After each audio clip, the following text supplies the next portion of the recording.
Y'all, welcome back to my channel. Wanted to get on here today with a video I'm super excited about because I have been planning it for a while and I have a lot of good tips for y'all. This is going to be tips I learned from makeup artists. I picked them up over the years. It's made my makeup application easier, better. Now, I don't always pull it off like, the best like they do, but it has just changed my makeup game. Okay, and I'm going to start with my biggest game changer of life, of my eyeshadow life. My eyes have always given me fits. Always. It takes me forever, or it used to forever, to do my eyeshadow because this eye's more hooded than this one, which most of us don't have twin sides. This one's more hooded than this one. And I knew I was supposed to keep my eyes open, but I would get it too high or too low. And it just took forever, like 30 minutes, sometimes even longer. And I was at the mercy of what eyeshadow I was using until I was watching Embryolisse Artistry in a brush video. And she said, follow your bone. Use a small brush. I use the Sigma E47. If I can find it, I'll link it. And you follow your bone. My bone is right here. This is my bad eye. So every day I'm following that bone. It doesn't matter if my eye is opened or closed. When it's closed, it feels like it's going up higher, but it's always in the right spot. It doesn't matter. I can close my eyes, I can open my eyes, and I'm following my bone. Genius. Because when we're painting on eyeshadow, we're trying to replicate good bone structure without loose skin. It's taken my eyeshadow from over 30 minutes a day, just trying to get it right and not knowing really why some days it's better than others, to every day I know. Every day I know what it's going to look like. Now, sometimes I need to blend more than others. I always need to blend more, y'all. But I always know where that eyeshadow needs to go. I don't want to say life-changing because that sounds too dramatic, but it really was. It was life-changing in my makeup application. Okay, then I'm going to follow that up with, this is the only one by someone who's not a makeup artist, but she so deserves to be in here because I'm going to stay with my eyelids. This also changed what my eyes look like. This makes me look almost like I've had this, and what I just talked about makes me look almost like I've had eyelid surgery. What does make me look like I had eyelid surgery? It's the Milk Jumbo Stick that I heard about from Glitzy Fritzy, and she paints on an eyelid with this. She makes it brighter. And that was the final cherry on the top of all this. It just makes that eyelid pop. So follow the bone and then go back after my eyeliner. So if I need to cover up any of the eyeliner with this, I do. And I make that eyelid pop. I do it from the inner corner all the way, over to, you can see. And then I cover it with eyeshadow. I also like a light eyeshadow. I also like this Sephora. This is a brow highlighter. Just a highlighting pencil because I don't have to use any eyeshadow over this because it's just a good pink color. So I keep this, and before I hit record on my videos, when I remember, I make that eyelid pop. Life-changing. I did a video on that, a Get Ready With Me. I will link that, and I'll link Embryolisse Artistry's video on the, finding the bone. You find the bone, and you just follow that. It's genius. Okay, my next one is by Hendash. And I love doing this, y'all. Okay, I was watching him, do somebody's makeup. And before he started it, he put pawpaw ointment on her lips so that she got a lip treatment while he's doing the rest of her face. And then before he does her lipstick, he wipes it off so he's got a drier surface. So I picked this pawpaw ointment up. It feels like Vaseline. And it looks like Vaseline. I don't know if you can see it. It's that. But it's got that feel. And so every day before I do my lips, or when I'm doing my makeup, the first thing I do is put on a lip treatment and give myself a lip mask while I'm doing my makeup. And that has helped my lips so much. Okay, my next tip I learned from Jackie Ina and then Wayne Goss. I can't remember which order I heard it in. And the tip is to put on powder. Okay, you put on your primer or your moisturizer, and then you set it with powder. Heard that from Wayne Goss first. I just remembered. You set your skincare with powder so you don't have just a kind of a slick, greasy mess. If your face doesn't absorb it that well, mine doesn't. And I mean, when I put anything on my face, it just kind of, it feels kind of heavy. So go over your primer and your skincare and set that down with powder, and then you have a little bit drier of a surface to work with, but also you have a better cover for your foundation. I have 2 foundations off the top of my head that this is beautiful with. Hang on, let me grab those. Okay, the 2 foundations I love to do that with, the Guerlain L'Essentiel. Guerlain? Yeah, Guerlain. It's been forever since I've used this. And this video is making me want to get it back out. This doesn't have enough cover on its own, but the finish is beautiful and luminous. You put this over powder, it's not quite as luminous, and it's a better cover.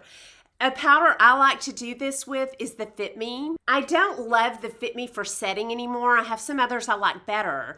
But if I'm just going to be setting skincare and wearing it under foundation, get something inexpensive.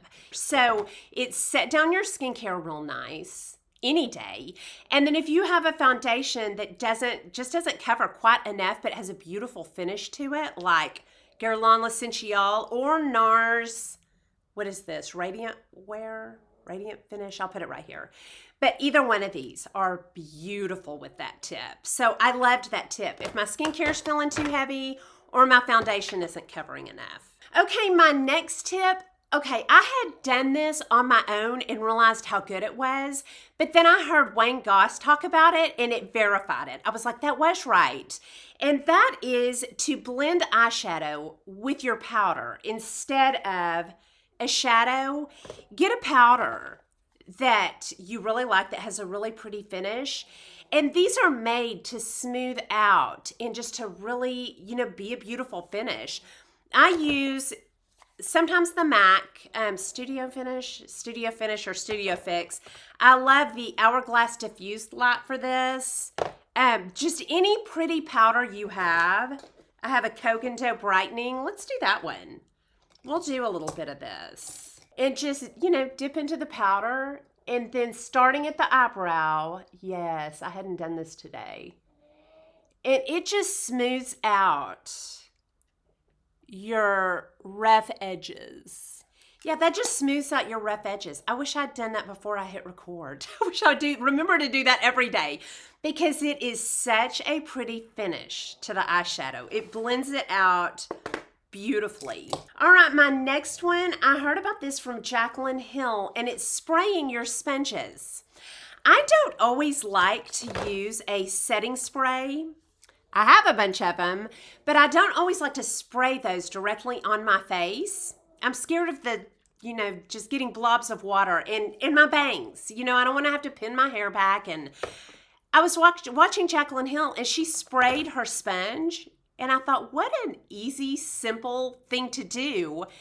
And you get the benefit of the setting spray, especially something like All Nighter, that really does make your makeup last all day long, so it doesn't budge. Spray your sponge and then dip it into the foundation and, blot it on. And then when I want my makeup to really last all day, I will put my foundation on and then spray with this and go all over my face with my setting spray. Then it's not getting in my hair. It's just not as much of an ordeal to spray it on the sponge.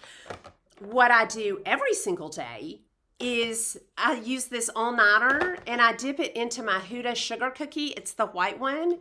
And I spray my little beauty blender in for my under eyes. So I rarely have to touch up. Even today, doing a video, I didn't have to touch up. I rarely have to touch up in the day, and I think it's a lot, largely due to this. I never forget that. It makes that powder stick on nice and brightening, and then it stays. Okay, my next one, and I bet a bunch of y'all already know this, but it helped me so much. I was like, yes, I need to be letting that set up. This is by Jackie Aina, and it's a concealer trick, and that girl likes concealer as much as I do. She layers her concealer, so do I. Well, she lets her concealer set up. She'll put on her concealer, let it set, and do something else. So I started doing that. I think I get twice the cover out of it. I'll put my concealer on, my final layer of concealer, which is usually Hourglass. It's in here. Hourglass or Shape Tape. And I let that set up. And then I come back and blend that out as I'm doing my foundation. And I bet you I get a time and a half or 2 times the cover from that. Just makes it a little stiffer, easier to work with, and it stays put. More like a cream. Like a heavier cream, like the NARS mattifying in the pot. You know, it just gets a little tackier and easier to work with. So I loved that tip. Okay, y'all, my next one. This is another life changer, and this is also Jackie Aina. And it's a bronzer tip, but it's bronzer around the eye area and the nose area. What she said to do was, she said this will finish you off like nobody's business, and she's so right. And I'm so addicted to it. I do it every day now. Right here, this bone from your eyebrow down. And I stop here. I don't go all the way down my nose, but you could. And I use the Film Star. It's a very neutral with, I think, a little bit of coolness to it. But it's beautiful and easy to work with. I can't have anything too powdery for this. So I'm picky about my contour bronzer. And then right here with this fan brush by Sonia G. It's perfect. I will link it below. And right here, this just fits perfectly right there. Right there and right there. And it just finishes off my look so well. And then down here across the bridge of my nose and underneath. And that finishing touch makes such a difference to me. I mean, to me, I can tell a huge difference with it. So I loved that tip. It was game changing. It just finishes your face so beautifully. So through the day, you're like, you know, my makeup's just a little more on point. Okay, my next one. I heard this one from Mandy Davis, MUA. Another game changer. And it is to mix your cools and warms if you can't wear one or the other. Okay, I hope I get this right because I heard this several years ago. If you love cool makeup, like myself, I love gray eyeshadow. I love it. I could wear it every day. And it looks terrible on me. Y'all, terrible. It crawls up on my face and dies there. It's terrible. So palettes like, you know, this Urban Decay Smoky. I have some beautiful grays in my Viseart palettes. And I never could use them because I was like, no, those look terrible on you. Until she said, if you love a cool or a warm, but it doesn't look great on you, mix a little bit of the other with it. So when I want to wear my beautiful Viseart grays or my Naked Smoky palette, I have to mix in just enough warm to offset that for myself. And it has made all the difference. I can use any gray out there now. What I do is when I'm wearing a gray, I will underneath use a brown liner. I'll use a brown liner and then come up and then do the brown over the top of my eyelid and then just mix a little bit of more of a golden brown in with it. And it's enough to offset it. So I can wear those beautiful gray colors in the wintertime. It looks so icy, but I add just enough golden that it doesn't just die on my face. Okay, my next one. This one seems so simple, but I had just never thought of it. And it's Wayne Goss. He gets a tissue, and after I don't remember if it's the skincare or the foundation. I do this after both sometimes because I love to use the Embryolisse. I love it. It's rich and makes your makeup go on beautifully. Heard about this from Wayne Goss as well, but it's too heavy for me. So I'll put this on and then blot my face with a tissue, and it takes just enough off. And then if I need to still set it with a little bit of powder, I can do that too. And then after my foundation, like get all my foundation on, and then just very lightly with a Kleenex, touching my face. And it always gets off, you know, a little bit of facial oils. Just sets that down real nice before I set it again with powder. Okay, and then my last tip is the Embryolisse. And this was one of the first tips I ever got. Tons of makeup artists use this, or they used to, and keep it in their kits because it's good for everything. It's a good cleansing cream. At night, I use this because I do like a heavier moisture at night. Love. And I love to put this on under my makeup. It is a beautiful primer for your makeup. So it's just a catch-all. This does have a scent to it, but the ingredients on this are lovely. It's got aloe, shea butter. This is about my third or fourth tube of this. I always replace it. It's not expensive.